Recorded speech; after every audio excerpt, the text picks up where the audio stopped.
just sort of end up laughing and cracking up. So was anyone particularly bad at cracking up? Well, yeah, everything happens. I mean, you have moments which do make you laugh because you're in utterly absurd situations. I think when she first saw me with my trousers off, it took her for a while to compose herself again. Yes, but not in a good way.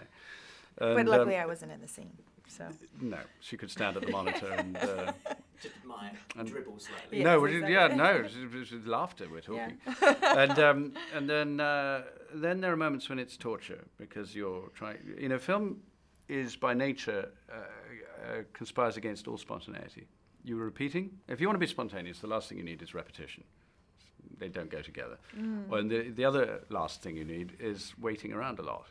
You know, neither of those things are conducive to spontaneity, and humor is entirely dependent on appearing spontaneous. Things aren't supposed to happen; they happen.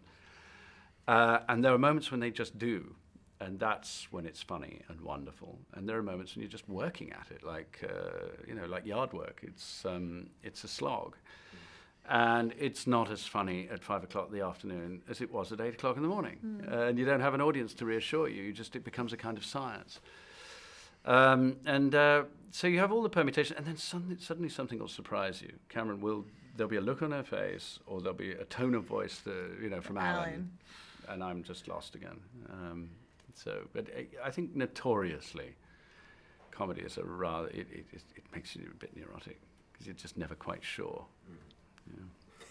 Till you see the final edits, you're like, okay, it works. It makes Well, sense. I mean, we all have to get it. The script has to have got it right. Then you have to not drop the ball, and then there has to be a director presiding over things. The camera has to be in the right place. There are an awful lot of people whose judgment has to be very precise, and then there has to be an editor whose sense of timing is just as good as anyone else's. So it's got to jump over a lot of hurdles before it delivers. So much talent in this film. I mean, what was it like for you, Cameron, being in a sea of amazing British talent, hunky British men? I know, absolutely. No, I was dazzled by them all, by their beauty and their talent. But it was Tom Courtney. It was Tom Courtney who put us all in the though. shade. He really did. I only had eyes for Tom, really. But it was very intimidating for me to come onto a film where I was going to be surrounded by not only actors who've accomplished so much in film. He had just won his Oscar just before, and as well as what they've all done on stage, which is something that I have no idea. But so and also the fact that the Coen brothers, the words were it was very important that we had a command of the words, and I think that's something that they're better at than I am. Just being on stage, and there was a lot of times where I was like, oh my God, this could go really scary. We were intimidated because of the extraordinary glamour and talent of this woman showing up, and in fact, I think almost every one of my friends said, "God, you've traded up."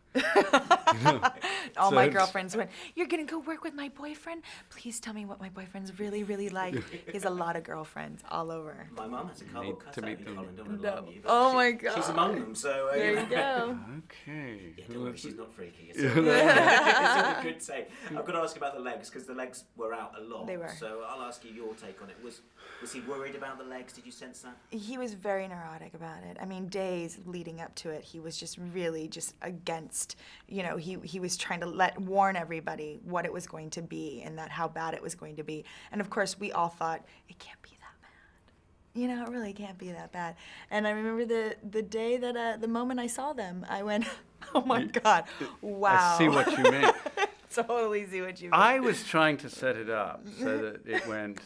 I don't know what you're talking about. They're so magnificent. Wonderful. I was secretly convinced that's what was going to happen when the grand unveiling happened in the lobby of the Savoy, and she showed up to the monitor to watch the scene with all her friends.